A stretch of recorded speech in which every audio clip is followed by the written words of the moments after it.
Қайырлы күн, студенттер. Сіздердің мен Шығыс Қазақстан мемлекеттік университетінің Қазақстан тарих кафедрасының аға оқытушысы Жерендинова Құралай Рымханқызы. Сіздердің назарларыңызға Қазақстанның орта ғасырлар тарихы пәні бойынша түрік қағанаты атты дәрістік сабақты ұсынамын. Бүгін біздің сабағымызда түрік қағанаты деп аталынады. Екі сұрақ қарастырылады бұл дәріс барысында. Бірінші сұрақ түрік этнонимі, екінші сұрақ түрік қағанатының құрылуы мен дамуы. Жалпы түркілердің тарихы қазақ тарихында бастау көздерінің бірі болып табылады. Себебі түріктер құрған түрік қағанатының батыс бөлігі қазіргі Қазақстан аумағын құрайды. Қазақстан тарихында бұл кезең түрік дәуірі немесе қазақ мемлекетінің түркілік кезеңі деп аталады. Сондықтан, яғни бұл хронологиялық шеңберде 6-12 ғасырларды қамтиды. Қазақстан тарихының түркі кезеңі қазақ этногенезі мен мемлекеттілігінің материалдық және рухани мәдениетінің қалыптасып, дамуында маңызды орын алады. Бұл тайпалар тек қазақ халқының ғана емес, бүкіл түрік халықтарының тілінің, мәдениетінің, әдет-ғұрып, салт-дәстүрінің, дүниетанымының қалыптасуына әсер етті. Сондықтан түріктердің тарихы, түрік қағанатының тарихы, олардың шығуы туралы мәселе және тек қана Қазақстан тарихына ғана қатысты ғана емес, сонымен қатар бүгінгі әлемдегі түркі тілдес халықтардың тарихы бойынша зерттеушілерді де қызықтырады. Жалпы түріктер туралы алғашқы дерек Қытайда Батыс Вей әулетінің заманда ресми жылнамаға енген. Бұл этноним 542 жылы Қытай жылнамаларында кездеседі. Қытайлар түріктерді сюну, ғұндардың ұрпақтары деп атаған. Яғни, олар өз жылнамаларында түріктердің ғұндардың тікелей ұрпақтары екендігін жазба деректерінде көрсетіп берді. Бастапқы кезде түрік деген сөз түркі тілдес көшпелілердің ішіндегі басқарушы ақсүйек ру өкілдеріне ғана қатысты болды. Содан кейінгі кездерде түрік деген атау саяси мәнге ие болып, олардың қол астында болған өзге тайпалар да атала бастаған болатын. Дегенмен, түрік қағанаты құлағаннан кейінгі түрік ұлыстарын түріктер дегеннен гөрі түркі тілдес, түркі нәсілді халықтар деп атау үрдісі қалыптасты. 8 ғасырдың ортасынан бастап түрік деген атау біраз уақытқа дейін жазба деректерде аталмайды. Бұл кезде түрік деген жалпы атаудың орнына жекелеген түркі тектес тайпалардың аты теле, қырғыз, тоғыз-оғыз, ұйғыр, қарлұқ, қыпшақ және тағы басқа атаулар қолданыла бастаған. Түрік атауы 10 ғасырда қайта тарихи аренаға шығады. Қашқардағы, Баласағұндағы хандар, яғни қағандар, өздеріне тағы да түрік деген етникалық атауды таға бастады. Бұл атау сол замандағы араб географтарының да еңбектерінде кездеседі.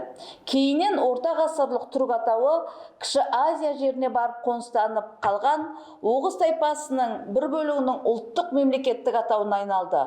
Ол Түркия түрік мемлекеті. Бұрынғы түркі тайпалары мен қазіргі түркі халқының аражігін ажырату үшін ғылымда көне түріктерді шартты түрде түркі деп атау қалыптасқан. Тарихи аренаға алғаш шыққан түркі тайпалардың бірі теле болып есептелінеді. Түріктер өздерінің шығу тегін аңызға сәйкес Ашына тайпасымен байланыстырады. Түрік сөзінің өзі күшті, мықты деген мағынаны білдіреді. Зерттеуші Конановтың айтуынша, бұл сөз басында саяси мәнге ие болған. Онымен Ашына тайпасының билеуші руын құрған дала ақсүйектерінің отбасы мүшелерін атаған. Тек кейін ғана түрік қағанына бағынған барлық тайпалардың ортақ атына айналады. Осы жоғарыда атаған Ашына тайпасы 6 ғасырдың ортасына дейін жужандардың қол астында болды. Бірінші 10 ғасырлар аралығында Орталық Азияның түркі, моңғол, манжур тайпалары өз ішінен өзара бір-бірімен соғысып, жеке дара ел болып, мемлекет орнату жолындағы күрес заманында болды. Осы оқиға Қытайдың әулеттік шежірелерінде, мұсылман әлемінің саяхатшылары мен тарихи түпнұсқаларында да кең орын алып, тарихи оқиғалар жазба дерекке түсті. Түркі өркениетінің тамыры терең тарихын зерттеуде қолда бар оның төлтума жазба көне тас ескерткіштері, сонымен қатар Мұхаммед Қашқари сөздігі, мұсылман авторлар деректерде кездеседі. Әсіресе Қытайдың көне тақ кітабы, жаңа тақ кітабы сияқты тарихи деректер, күлтегін білге қаған тоны көк ескерткіштеріндегі мәтіндер қазақ мемлекетінің көне түркілік кезеңін тануға көмектеседі. Бұл тақырыпты зерттеген Дания университетінің профессоры Томсон, орыс ғалымдары Ядринцев, Радлов, Васильев және көне түркі тарихын зерттеудің дәстүрін қалыптастыра білді. Кейін бұл дәстүрді Малявкин, Малов, Кляшторныйлар жалғастырды. Бұл ғалымдардың еңбектері осы түркілердің шығу тегі, олардың мәдениеті, олардың археологиялық ескерткіштері туралы жәнегі өте үлкен маңызды, құнды мәліметтерді береді. Сонымен қатар, қаншама жылдар бойы көршілес болып кеткен Қытай ғалымдарында түркітану аясындағы жүргізген еңбектерін құнды деректер ретінде қарастыруға болады. Әлемдік түркітанушылар мен Қытай танушылардың назарына іліккен деректерді атап өтетін болсақ, ол Рашид ад-Диннің жылнамалар жинағы, Ибн Хордатбектің жолдар мен мемлекеттер кітабы, Ибн Халдунның еңбектері, Атамәлік Жувейнидің әлем жалаушысының тарихы болып есептелінеді. Қытайдың Юаньши, яғни Моңғол империясының тарихы, Қашқаридің Дивани Луғат ат-Түрік, Баласағұнның Құтатқу Білік, Әбілғазы Бақуадурдың Түрік шежіресі, Оғузнаме сияқты тарихи деректер түріктер туралы өте мол мәліметтер беріп отыр. Сондықтан жаңегі түрік этнонимін, жалпы түркілердің шығу тегін зерттеуде, сонымен қатар Гумилевтің жаңегі еңбегін ерекше атап өтуге болады. Міне жаңегі осындай үлкен зерттеулерді қажет ететін түрік халқы, түркі этнонимі, бұл қазір кезеңде өте маңызды рөл атқарып отыр. Жалпы түрік қағанатының дүниеге келуі туралы мәселеге тоқталатын болсақ, яғни екінші сұраққа, осы Қазақстан аумағында 6 ғасырда ең аса қуатты мемлекет түрік қағанатына қараған болатын. Олардың билеушілері түрік тайпасының ашындар әулетінен шығып отырды. Бұған дейін түркі тайпалары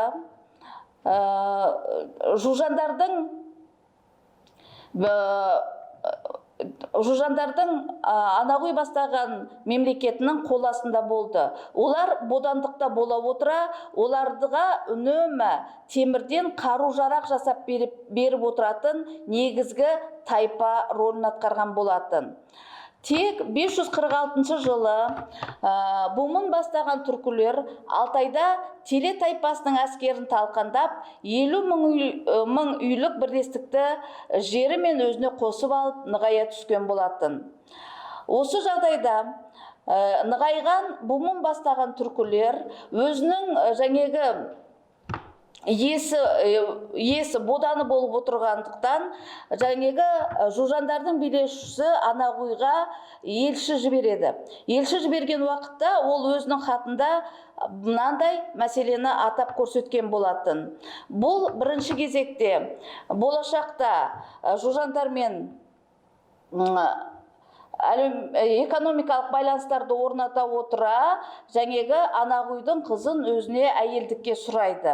Яғни дипломатиялық неке түрінде. Бірақ өзінің Бодан тайпасының осындай жаңегі әрекетіне ыза болған Анағұй жаңегі әскери жорықтарымен жауап беруге, яғни қарсылық білдірумен білдіреді. Нәтижесінде 552 жылдың көктемде түріктердің билеушісі Бумын өздерінің билеуші аварларға қарсы шығып, оларды ойсырата жеңеді. Осы аумақта жеңіске жеткен Бумын өзін қаған деп жариялап, түрік қағанатының құрылуына негіз жасаған болатын. Өзінің Боданының қолына түспеу мақсатында және өте қатты намыстанған Анағұй өз-өзіне қол салып қайтыс болады.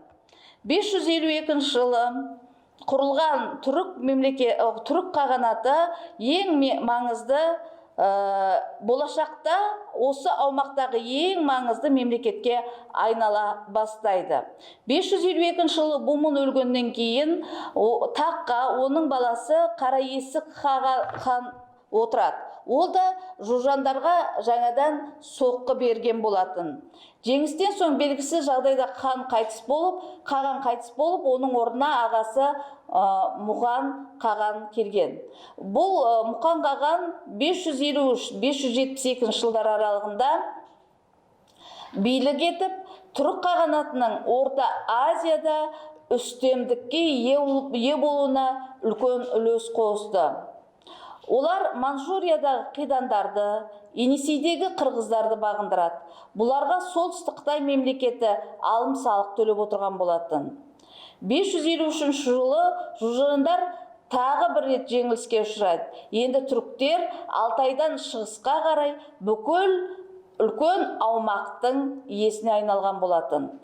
Келесі жылы түріктер батысқа қарай жорыққа аттанып, оны Бумынның кіші бауыры Истемей қаған бастаған болатын. Жужандардың шапқыншылығынан әлсіреген үйсіндер қарсылық көрсете алмай түркілерге, сөйтіп 555 жылы Истемей әскері Арал теңізі мен Ташкент маңына жетеді. Бірақ Аралдың солтүстігінде өмір сүрген Уар мен Хионит тайпалары қатты қарсылық көрсетіп, тек 558 жылы ғана бұл аумақ бағындырылады. Ар қарай өздерінің жорықтарын жалғастыра отыра, түріктер Еділге дейінгі аумақты басып алады.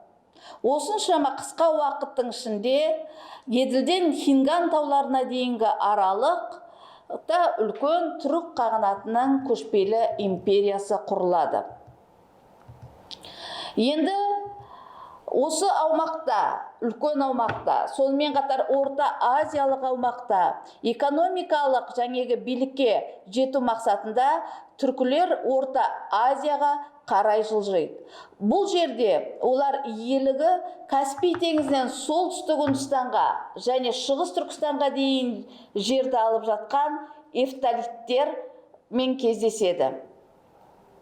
Эфталиттердің өздерінің шығу тегіне қарасақ, оларды да ақ ғұндардың ұрпақтары деп есептеген. Нәтижесінде бұлар үлкен аумақты иеленіп, тек Ұлы Жібек жолының ең негізгі сауда орталықтарын бақылауда ұстап отырған ірі мемлекет болып есептелген болатын. Осы эфталиттерге қарсы әскери іс-әрекеттерде түріктер 561-563 жылдары Иран мен біріге отыра әскери одақ құрады. 560 жылы түріктер Орта Азияда эфталиттермен соғыс кезінде Ташкент пен Зерафия жазығын басып алады. 564 жылы Иранның шахы Хосрау Ануширван эфталиттерден ең маңызды стратегиялық орталығы болған Тоқарстан облысын басып алған болатын. 565 жылы Нисифи маңындағы ұрыста Истемей қаған бастаған түріктер жеңіске жетіп, Соғдыны қағанатқа қосады. Ал 567 жылы Бұхара түбінде түріктер эфталиттердің негізгі күшінің күл талқанын шығарып, Иран мен батыс түрік қағанатының саяси ықпал жасау аймақтарының шекарасын Амударияға дейінгі аралыққа дейін созады. Эфталиттерді басып алғаннан кейін Иран мен түрік қағанатының арасында өзара шиеленіс болып, әскери одақ өмір сүруін тоқтатады. Бұл жерде ең негізгі өзара келіспеушілікке әсер еткен мәселе бұл жаңағы негізгі экономикалық маңызы бар аумақтарды бөлісу мәселесі болды. Енді осы аумақты иеленгеннен кейін түріктер тек қана осы аумақпен шектелмей, өздерінің ары қарайғы әскери жорықтарын, дипломатиялық қатынастарын дамыта түскен болатын. Олардың ең негізгі назары жаңағы сол кезеңдегі Шығыс Рим империясының орталығы Византия мен жаңағы әскери сауда байланыстарын орнату болды. Бұл байланыстарды орнатуда жаңағы Соғды көпесі Маняқты түрік қағаны жаңағы Иран арқылы жаңағы Византияға сауда тасымалдау үшін жаңағы байланыс жасауға тапсырма берген болатын. Бірақ Иран бұл өз аумағы арқылы өтуге рұқсатын бермей, өзінің наразылығын білдіреді. Бірақ бұған қарамастан жаңағы Маньях Константинопольге тікелей түрде барып, екі ел арасында жаңағы әскери және сауда байланыстарды орнатуға жаңағы мүмкіндік алады. Бірақ бұл уақыттағы бір назар аударатын мәселе жаңағы түріктер Қытайдан шығатын жібек маталармен қызықтырғысы келген болатын. Бірақ Византияны бұл мәселе сауда мәселесі екінші орында ғана қызықтырды. Себебі бұл уақытта олар қолдан жасалған жібек маталарын өздері шығарып отырған болатын. Сондықтан оларға маңызды жаңағы түрік қағанаты мен әскери қатынас, әскери одақ орнату. Осыдан кейінгі сонымен қатар осы кезеңде және еместе қалдым. Ойым еместе қалды, үзіп аласыздар, е? Болды? Жоқ, үзіліп қалдым арасында. Қалыстыраңыз. Қазір мен бір жеріме келіп, соны үзіп аласыздар, е?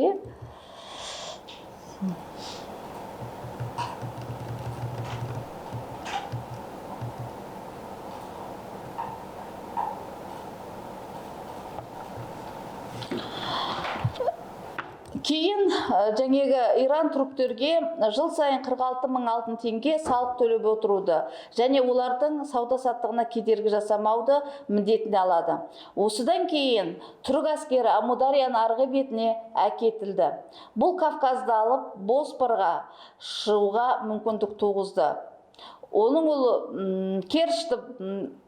Керчьті басып алып, Қырым жеріне еніп, Боспорды жаулап алған болатын. Бұл оқиғалар 576 жылдары орын алды. Өзара қырқыс пен әлеуметтік қайшылықтар қағанатты қатты әсер етті. Осы уақытта күшейіп алған Иран 588 жылы Герат түбегінде түріктерді жеңіп, өзінің белгілі аумақтарын өзіне қосып алады. Сонымен қатар Византияда 590 жылы Боспорды қайтадан жаулап алған болатын. 582-593 жылдары аралығында түрік қағанатындағы өзара қырқыстың нәтижесінде бұл мемлекеттің әлсіреуіне әкеп соқты. Нәтижесінде 603 жылы батыс түрік қағанаты батыс және шығыс түрік қағанаты болып екіге бөлуіне әкеп соққан болатын. Осылайша жаңағы Қазақстан аумағында жаңа мемлекет батыс түрік қағанаты қалыптасады. Назарларыңызға рахмет.